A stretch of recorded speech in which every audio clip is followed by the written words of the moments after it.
So the topic is public policies for access to information, ideas for innovation.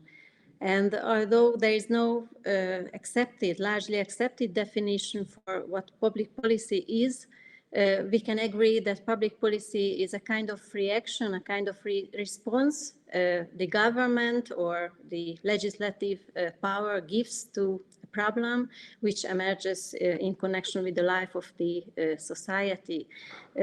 And the most often used tool in this sense is the issue of a legislative act or a set of legislative rules to solve this kind of problem. So speaking about freedom of information, this kind of public policy is very much related to the state's information policy. In the short-term interest of the state, it may push for secrecy, but the democratic demands in a democracy, it shall have a counter effect because transparency guarantees public trust, which is quite a good investment in a long-term run and competition. So states may use different constitutional models, but the majority of the democracies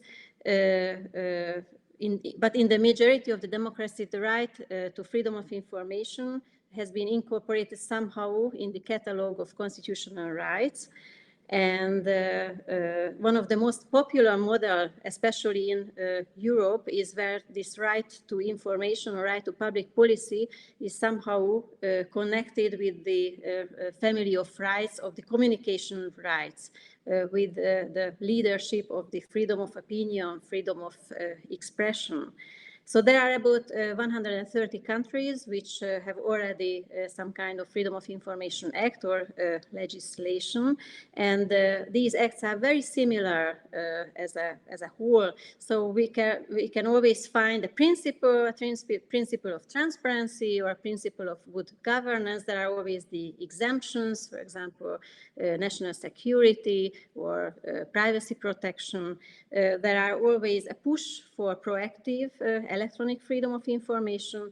There are always the oversight bodies, the powers, the procedures, and of course the guarantee of the court supervision. So the quality of the public policy used can be successfully influenced by other stakeholders as well. That is the oversight body, the court, the constitutional court, freedom of information experts or the NGOs, as well as elected representatives of the community, who may have a decisive role in choosing what kind of public policy shall be introduced and executed. So the same is true when it comes to correcting a public policy which is wrongly chosen or applied. In my article, I try to give a list of some interesting or innovative examples.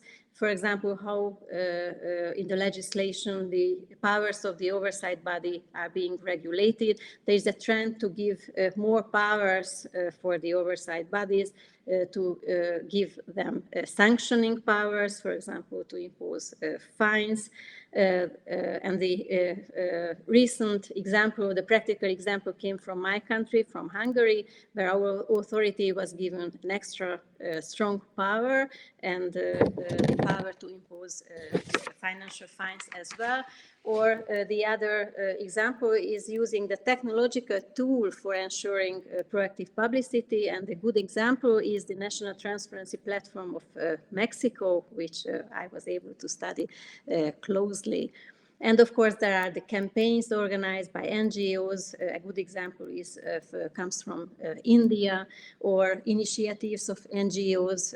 A very successful NGO campaign is related to the Access to Info Europe.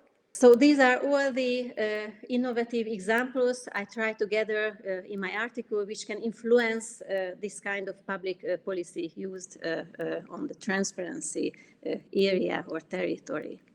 So in short, that was the summary of my article. And I hope that these are kind of pushing examples for all the other countries throughout the world. Thank you.